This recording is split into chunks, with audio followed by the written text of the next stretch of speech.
Hace un par de semanas me senté a la mesa con una pareja de cristianos ya de edad adulta. Me habían invitado a esta iglesia a compartir con ellos porque habían hecho un banquete para los seniors, ¿no? Para los adultos, y me invitaron a mí a compartir con ellos y era una cena, así es que me tocó sentarme con esta pareja que conozco y desde hace ya buen tiempo. Y después de los rigurosos saludos, ya saben, ¿verdad? Se sienta uno, se dice cómo estás, etcétera, etcétera. Inmediatamente después de los rigurosos saludos que duran 35 segundos, el hombre con el que yo estaba sentado, el hermano, me dijo, oye, ¿qué piensas de las elecciones? En ese día había elecciones elecciones en Virginia, o no sé dónde había elecciones en esos.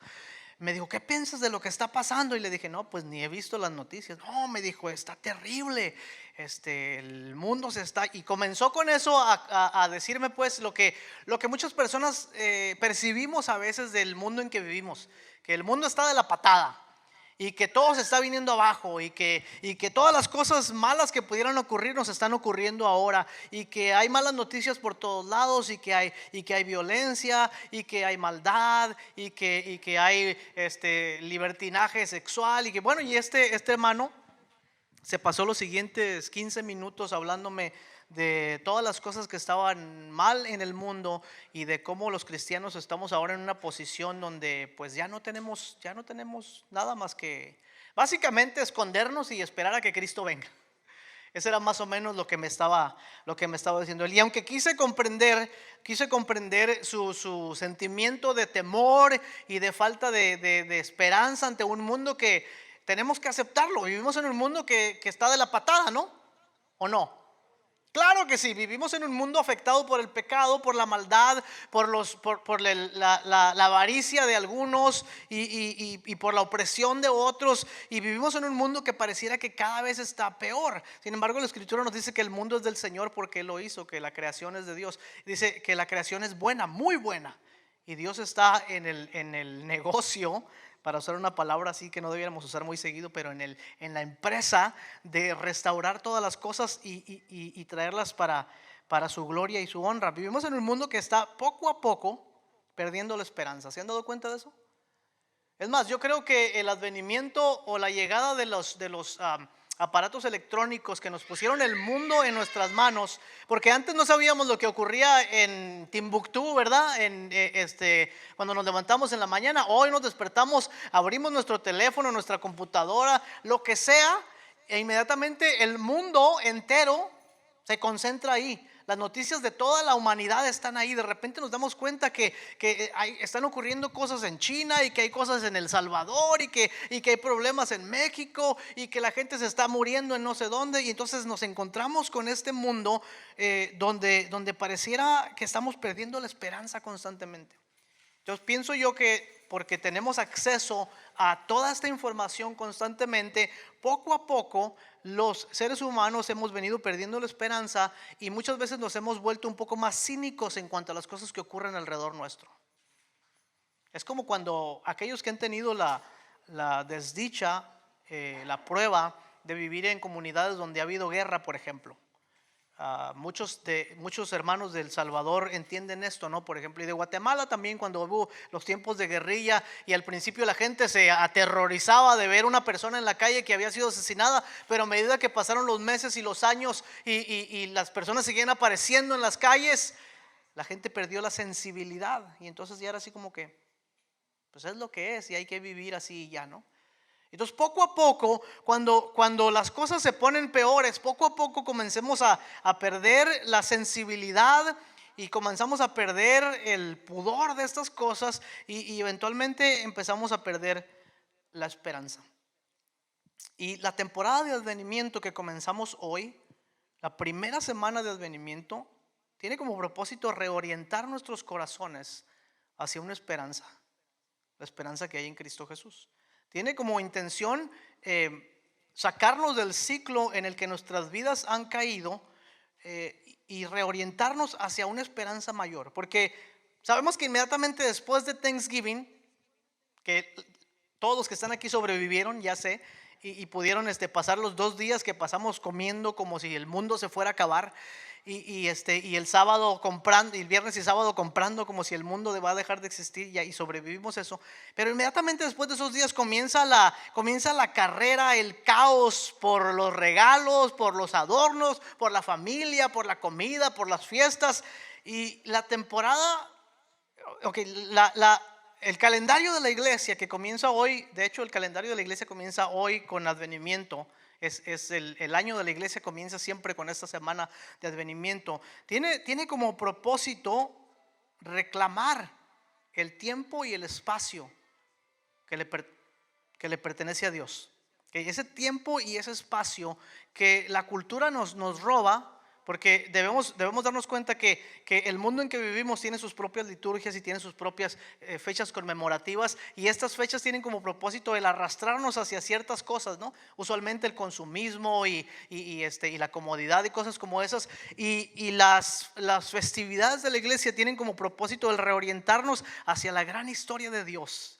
Es que hoy debemos comenzar este tiempo haciendo espacio en nuestros corazones para que se llenen de la expectativa, de la esperanza, del anhelo de la venida del Mesías. Y no solamente de la venida pasada del Mesías, como leemos en la Escritura y seguiremos leyendo más adelante, pero también de la expectativa de que el Mesías regresará por su pueblo. El Mesías regresará a establecer su reino entre nosotros. Entonces hoy vamos a hablar acerca de la esperanza, porque es el primer domingo de advenimiento y hablamos acerca de la esperanza y cómo podemos tener esperanza en medio del caos. Que ciertamente el mundo en que vivimos pareciera estar entrando cada vez más y más en un caos. Y no solamente el mundo en que vivimos, también nuestras vidas muchas veces están envueltas en un caos. A veces es un caos con nuestros familiares, ¿verdad? O un caos en la casa porque se ha perdido el control de nuestras vidas. Pero a veces es un caos interior, un caos interno, una conmoción interna en nuestras vidas. Nuestros corazones, nuestro ser interior está en convulsión, está temblando, y no sabemos dónde podemos correr a recibir esperanza. ¿Cómo podemos tener esperanza cuando hay caos en el mundo, cuando hay caos en la familia, cuando hay caos en nuestro corazón? Pero tal vez más importante que cómo podemos tener esperanza es qué tipo de esperanza tenemos los cristianos.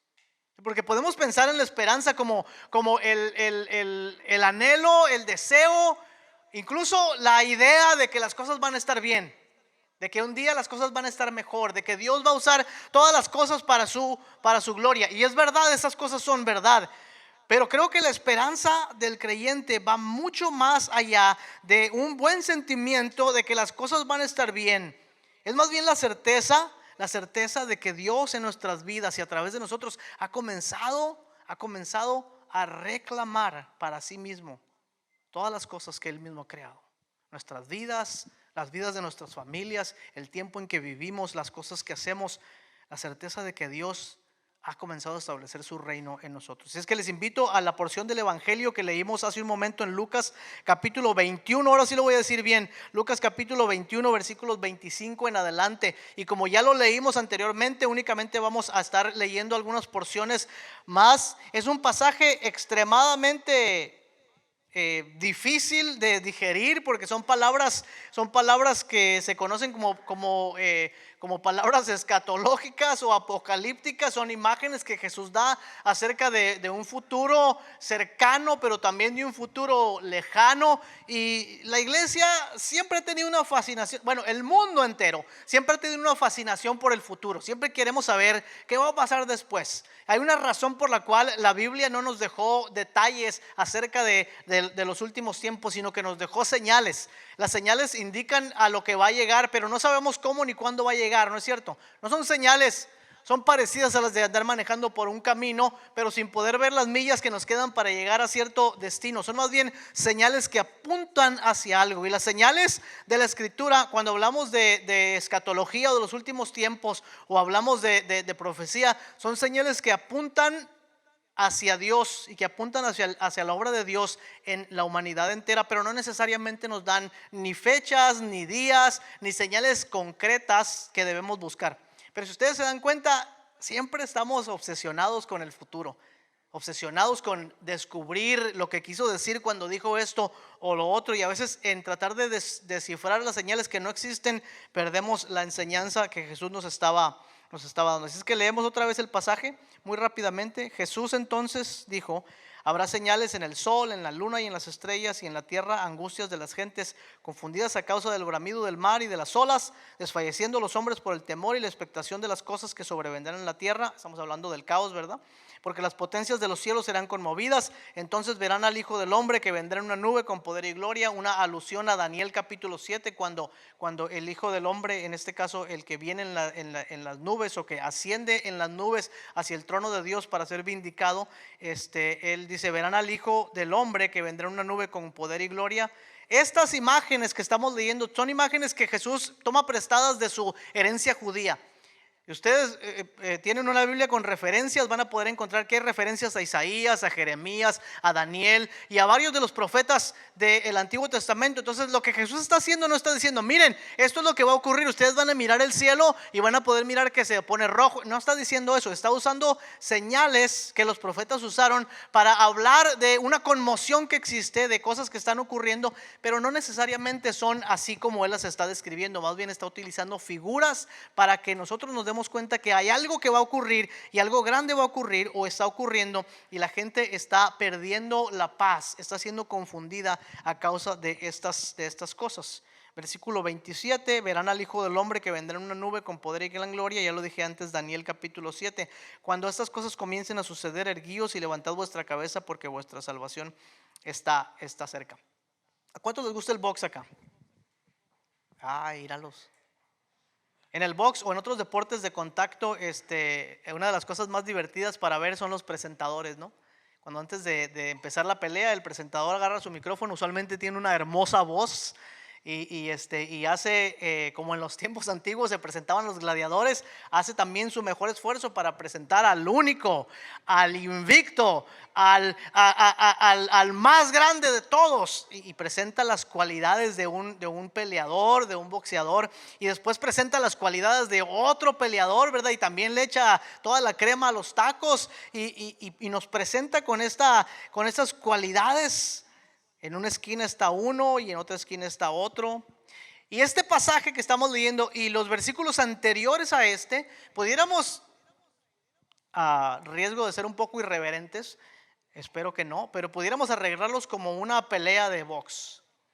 Por un lado tenemos, en esta esquina tenemos al gran templo de Herodes, el hermoso templo decorado con todas sus maravillas y con todo su esplendor y con toda su gloria. Y en la otra esquina tenemos al humilde y sencillo hombre de Galilea. Jesús está en una pelea con el templo judío. Ustedes leen los evangelios y se van a dar cuenta. En Juan, por ejemplo, una de las primeras cosas que Jesús hace es ir al templo y limpiarlo. O sea, les voltea las mesas, se disgusta con los que están ahí haciendo negocios en el templo. Jesús está en una pelea con el templo judío. El gran templo de Herodes era una maravilla de la arquitectura antigua. Había tardado años y años en ser construido. Era un lugar hermoso, imponente, grandioso. En los versículos anteriores, de hecho, venían hablando de esto, porque en los versículos anteriores alguien está haciendo comentarios de lo hermoso que es el templo. Y de las grandes piedras que lo adornan, y de las ofrendas y los adornos que le han puesto últimamente al templo. Y todo el mundo está maravillado del templo. El templo se suponía que debía representar ¿qué cosa? ¿Recuerdan qué representa el templo? La presencia de Dios en su pueblo. Eso es lo que el templo debía representar para los judíos, era la presencia de Dios en su pueblo. Pero no, en lugar de eso, se había convertido en ¿cómo lo llama Jesús citando a Jeremías? Dice: mi casa de oración será llamada, pero ustedes la han convertido ¿en qué? En una cueva de ladrones. Entonces el templo, que debía ser la presencia, la señal de la presencia de Dios en el pueblo de Dios, había sido convertido, dice el Señor Jesús, en una cueva de ladrones, en un lugar de despojo, de oscuridad, de muerte. Esta referencia tiene que ver con la idea de entrar a una cueva donde vive un animal feroz y encontrarse no solamente los tesoros que se han olvidado hoy, sino los despojos humanos que un animal feroz pudiera tener dentro de una cueva donde mora. Y el Señor Jesús, en su lucha con el templo, dice: esta es la presencia de Dios entre ustedes, pero ustedes lo han convertido en una cueva de ladrones. Y en contraste con eso, en la otra esquina, Jesús se presenta a sí mismo como el templo de Dios entre los hombres.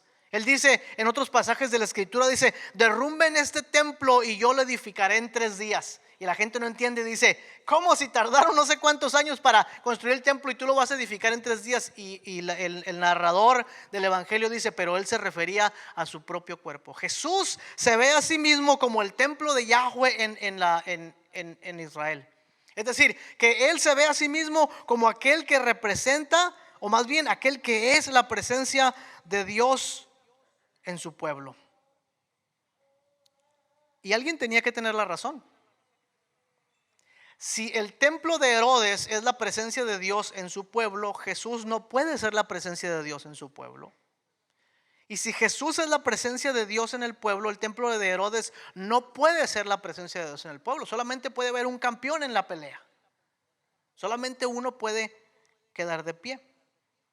Y esta es la llave que nos va a abrir este pasaje que estamos leyendo ahora. Esta es la clave que nos va a ayudar a entender las palabras de Jesús. Entonces mantengan esto en mente cuando hablamos de este pasaje en el que Jesús está dando ciertas profecías. Porque esta idea de la lucha por... la contradicción de quién es la presencia de Dios es la llave que nos abre el pasaje. Entonces lo que Jesús está a punto de decir tiene como propósito mayormente su vindicación. Es decir, que cuando ocurran los eventos que Jesús ha dicho, la gente va a poder decir: aquel tenía la razón. Solamente ha quedado un solo campeón de pie.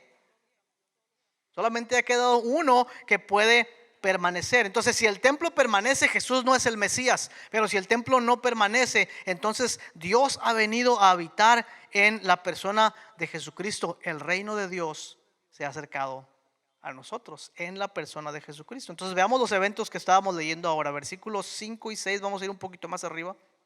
Se me acabó el aire. Y a unos que hablaban de que el templo estaba adornado de hermosas piedras y ofrendas votivas, dijo: en cuanto a estas cosas que ven, días vendrán en que no quedará piedra sobre piedra que no sea destruida. Esa es una expresión terrible para los judíos. O sea, lo que Jesús está diciendo, que el templo, que representaba no solo la presencia de Dios entre ellos, pero el regreso del exilio, tenía que ser destruido. Y entonces le preguntan obviamente ellos: maestro, ¿cuándo serán estas cosas y qué señal habrá de cuando estas cosas estén por suceder? Y entonces Jesús les da varias indicaciones, varios eventos que van a ocurrir. Pero ¿de qué está hablando el Señor? De los versículos 7 al 24 Jesús da varias señales de las cosas que van a ocurrir. Ustedes pueden leerlo más adelante en casa, o también le pueden echar una mirada ahí mientras yo hablo. Pero hay varias señales que hablan por ejemplo, versículo 10: se levantará nación contra nación, reino contra reino, habrá terremotos en diferentes lugares, hambres, pestilencias, habrá terror y grandes señales en el cielo. Otra vez Jesús está prestando del lenguaje apocalíptico del Antiguo Testamento para representar la conmoción que existe en esos tiempos. Y dice: van a echar mano de ustedes, los van a perseguir. Bueno, es un tiempo de gran tribulación. La caída de Jerusalén ocurre en el año 70.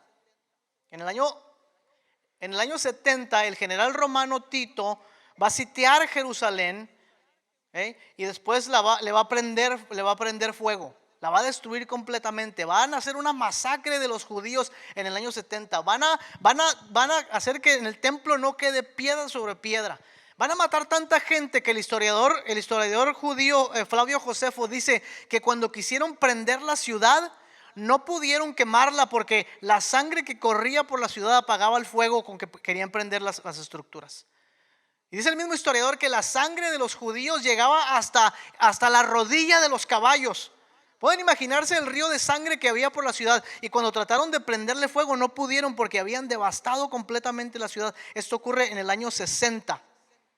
en el año 70 de nuestra era. Antes de eso, más o menos como a partir del 60 en adelante, el Imperio Romano, que parecía un imperio invencible, que parecía el imperio más grande que la humanidad había visto, que nadie podía ni siquiera tocar ni hacerle daño, empezó a tener conflictos internos. En el 64, 68, no recuerdo bien, el emperador Nerón muere por suicidio, y después de eso hay 4 emperadores que siguen inmediatamente al emperador Nerón, y entonces el imperio completo está cambiando tan rápido, y ha habido tantas conmociones que pareciera que las potencias de los cielos se están estremeciendo, que pareciera que las estrellas mismas están cayendo, que pareciera que el mar está rugiendo. O sea, hay tanta conmoción en ese tiempo. Y obviamente cuando Jesús le dijo a sus discípulos que pusieran atención a estas señales, en cuanto empezaron a ocurrir, se dieron cuenta lo que estaba pasando. Entonces los versículos 25 y 26 que ya leímos anteriormente nos hablan de esta conmoción, de este caos en el que se encuentran las personas cuando las cosas que debieran proveernos algo de esperanza se desmoronan frente a nosotros. Muchos de ustedes tienen suficiente edad para recordar 1989, la caída del muro de Berlín. ¿Cuántos se acuerdan de ese día? Yo era un niño, tenía yo como 4 años, yo creo. Yeah, right. Pero me acuerdo muy bien, aún en como preadolescente o como niño, me recuerdo muy bien a mis padres y a otros sentados en la televisión escuchando el noticiero de lo que había ocurrido en ese tiempo antes de la caída del muro. Pero imagínense ustedes, para la gente que vivía ahí en ese tiempo, escuchar los problemas políticos, los conflictos y las cosas que estaban ocurriendo, es como si el mundo se estuviera derrumbando frente a ellos, ¿no es cierto? Y finalmente, en una conmoción, en un caos, cae el famoso muro de Berlín. Y es increíble cómo cuando las potencias que nos proveen de cierta seguridad o esperanza se derrumban frente a nosotros, muchas veces nos derrumbamos juntos con ellas. Si hemos puesto nuestra esperanza en nuestra economía, en nuestro poder militar, en nuestro gobierno, en lo que sea que hayamos puesto la esperanza que es de este mundo, cuando empiezan a conmoverse y cuando se derrumban frente a nuestros ojos, nosotros nos derrumbamos y nos desmoronamos junto con ellas. Cuando los símbolos de poder, de soberanía del gobierno se estremecen como si fueran edificios en un terremoto, nosotros también nos estremecemos. Una de las cosas más importantes que la pandemia nos ha enseñado a todos es que no importa cuánto poder militar tenga un país, o económico o político pueda tener una nación o la humanidad entera, un virus invisible puede ponernos de rodillas. O sea, cuando el coronavirus dijo, no, los Estados Unidos tienen el armamento más sofisticado del mundo, no podemos llegar, no. Un virus que no puede ni pensar, que tiene un ADN tan chiquitito que comparado con los seres humanos no es nada. Sin embargo, un pequeño virus puso a la humanidad entera, gobiernos enteros, de rodillas. Mientras pensaba en esto, me recuerdo aquel pasaje en Job, en los últimos capítulos de Job, cuando Job está reclamándole a Dios por lo que ha hecho, y Dios le presenta a una de sus criaturas, no, le presenta al Leviatán y le dice: ¿a poco tú puedes jugar con el Leviatán? ¿A poco le puedes amarrar un anillo en la nariz y llevárselo como mascota a tus hijos? Dice: ni tus lanzas más poderosas le hacen ni cosquillas. Dice: su piel se abre como si fuera una coraza, y dentro de él hay fuego. Y dice: si no puedes con una de mis criaturas, mucho menos podrás conmigo. Nos damos cuenta que las instituciones en las que confiamos, la cuenta de banco en las que confiamos, la familia en la que confiamos, los amigos en los que confiamos, todos se pueden venir abajo. Es que si ponemos esa escritura en nuestro contexto, podemos pensar que como era en ese tiempo, es también ahora. La gente está cada vez más confundida y a veces asustada por las cosas que pasan alrededor nuestro, por las crisis nacionales, por los conflictos mundiales, por los cambios en la sociedad y la cultura. La tecnología nos ha acercado más y más a la maldad que hay en el mundo, y muchos, incluyendo muchos cristianos, hoy desesperan. Nuestras vidas están constantemente conmovidas por los cambios, por las rupturas, por los amigos que se van, por las enfermedades que nos aquejan, por las divisiones que a veces nos acosan. ¿Qué esperanza existe en un mundo donde pareciera reinar el caos? ¿Qué esperanza existe para un mundo donde lo único constante, como decía el filósofo, es el mismo cambio? Y los cristianos no somos inmunes a estos sentimientos, ¿saben? No somos inmunes a desesperar, no somos inmunes a perder nuestra seguridad. Muchos cristianos se encierran en sus iglesias porque no quieren enfrentar un mundo que no es como ellos quieren que sea. ¿Les ha pasado esa idea por la mente a ustedes? Porque a mí me ha pasado en algún momento de mi vida y decir, oye, el mundo está tan mal que lo mejor que podemos hacer es encerrarnos en nuestra iglesia o encerrarnos en nuestra casa y no contaminarnos con las cosas que pasan en el mundo. Tenemos miedo que nuestros jóvenes y nuestros hijos se infecten con lo que ocurre allá afuera y queremos protegerlos de todo. Y no estoy diciendo que esto es necesariamente malo, pero es imposible proteger a todos de todo. Algunos más buscan rodearse únicamente de cosas que refuercen sus puntos de vista o su estilo de vida para no tener que lidiar con cosas que son ajenas. La mayoría, incluyendo los cristianos, están dispuestos a vender su alma, bueno, su alma no, su voto, a un líder político que les promete hacer su nación grande otra vez, o a un líder político que les promete defender sus valores y luchar por sus valores cristianos. ¿Y saben qué pasa? Salimos decepcionados cada vez. Salimos decepcionados y salimos sin esperanza. Y a veces salimos enojados por las cosas que no salen como nosotros quisiéramos que salieran. Vivimos con tan poca esperanza, los cristianos, ahora hablamos de nosotros. Vivimos con tan poca esperanza que creo yo que una de las razones principales por las cuales no hablamos a otros de la esperanza que hay en Cristo es porque nuestras vidas tienen muy poca esperanza. Porque las cosas no se realizaron como nosotros pensábamos, porque el matrimonio no fue como nosotros queríamos, porque mi vida no es lo que debiera ser, porque no tengo el dinero que debía tener, porque mi negocio no avanza como debiera avanzar, porque mi esposa no es la esposa que yo quería, porque mis hijos se han rebelado, porque la iglesia tiene un pastor que no hace las cosas que a mí me gustan. Y poco a poco perdemos la esperanza de tal manera que se nos hace imposible ver a alguien desesperado y decirle, hey, ¿sabes qué? Yo tengo una esperanza que te puede ayudar. En los versículos 27 al 31 Jesús les dice algo inesperado. Vamos a ver lo que dice el Señor. Versículos 27 al 31 dice: entonces verán al Hijo del Hombre que vendrá en una nube con poder y gran gloria. Otra vez haciendo una alusión a Daniel capítulo 7. Cuando estas cosas comiencen a suceder, lean esto conmigo: erguíos y levantad vuestra cabeza, porque vuestra salvación está cerca. La mayoría de nosotros nos sentiríamos angustiados escuchando todo lo que Jesús acaba de decir hasta este punto en medio del caos, donde Él dice las palabras más gloriosas y las promesas más alentadoras y la visión más grande. En el momento que ustedes vean estas cosas, fíjense, ¿cuándo va a pasar esto?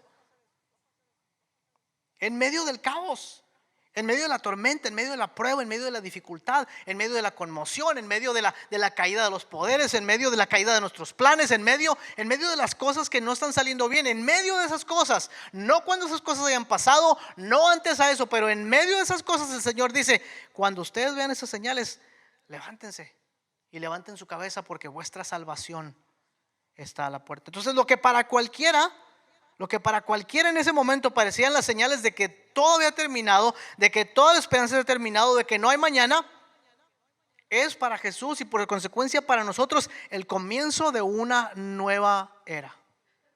Es el comienzo de una nueva era. Cuando ustedes vean estas cosas, dice, cuando experimenten estas pruebas, cuando el mundo entero pierda la esperanza a causa de la conmoción y del caos, erguíos y levantad vuestras cabezas, porque vuestra salvación está a la puerta. Jesús nos promete darnos exactamente lo que necesitamos en tiempos de angustia. Y lo que necesitamos es su presencia, es su compañía, es reconocer que en medio del caos en que nuestras vidas o el mundo que nos rodea pudiera estar, el reino de Dios ha llegado entre nosotros. El versículo 27 decíamos anteriormente que Jesús hace alusión a este pasaje en Daniel capítulo 7, donde dice que el Hijo del Hombre será levantado, será vindicado, el Hijo del Hombre será por fin reconocido como el verdadero Mesías y el verdadero Rey. Y esto lo han venido proclamando los apóstoles desde el principio, ¿no? Jesucristo, el apóstol Pedro, hablando de Jesucristo, dice, Él es el que Dios había enviado, Hechos capítulo 2, para ser el Mesías, pero ustedes lo crucificaron, dice, lo mataron colgándolo en una cruz. Ustedes mataron al autor de la vida.